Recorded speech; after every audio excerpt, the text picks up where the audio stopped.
చాలా మంది అమ్మాయిలు ఇల్లొదిలేసి హాస్టళ్లలో ఉండుకుంటా చదువుకుంటా ఉద్యోగాలు చేసుకుంటా కష్టపడుతున్నారు. Tata institute of social sciences లాంటి బాగా పేరున్న కాలేజ్ హాస్టల్స్‌లనే బాత్రూమ్‌లల్లో సీక్రెట్ కెమెరాలు ఉన్నాయి అనంటే ఎవరిని నమ్మాలి?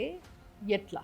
సోప్ కేస్‌లల్లా సీక్రెట్ కెమెరాలు పెట్టి అమ్మాయిలు స్నానం చేసుకునే దాన్ని వీడియోలు తీస్తున్నారు. ఈ సబ్ కాంట్రాక్ట్ అనే ఒక సిస్టమ్ ఉంది చూసిండ్రా? అసలు ఇది ఎవడు కనిపెట్టిండో కానీ చాలా పెద్ద పెద్ద కంపెనీలతో ఇదే ప్రాబ్లం. ఇప్పుడు ఇట్లాంటివి హాస్టల్ మెయింటెనెన్స్, మెస్ మెయింటెనెన్స్ ఇలాంటివి ఉంటాయి కదా, ఇలాంటి వాటికి కాంట్రాక్ట్ ఇచ్చేస్తారు. అందులో ఎవడికి ఎక్స్పీరియన్స్ ఉంది, ఎవడికి లేదు, ఎవడి క్యారెక్టర్ ఏంది, వాడు ఏం మనిషి, ఎక్కడి నుంచి వచ్చిండు, ఇవి ఏం తెలుసుకోకుండా వాళ్ళకి ఇట్లాంటి పనులు అప్పచెప్తున్నారు.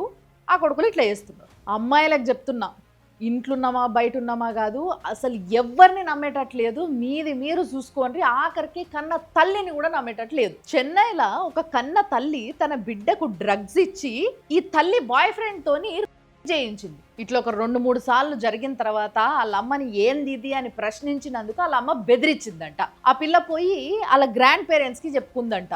ఈ పిల్లకి ఆరోగ్యం బాగాలేదని తీసుకుపోయి టెస్ట్ చేపిస్తే ఆ పిల్ల ప్రెగ్నెంట్. కలికాలంకి మీనింగు, స్పెల్లింగు ఇలాంటి వార్తలు వారానికి కోటి కనిపించినప్పుడల్లా అర్థమవుతుంది.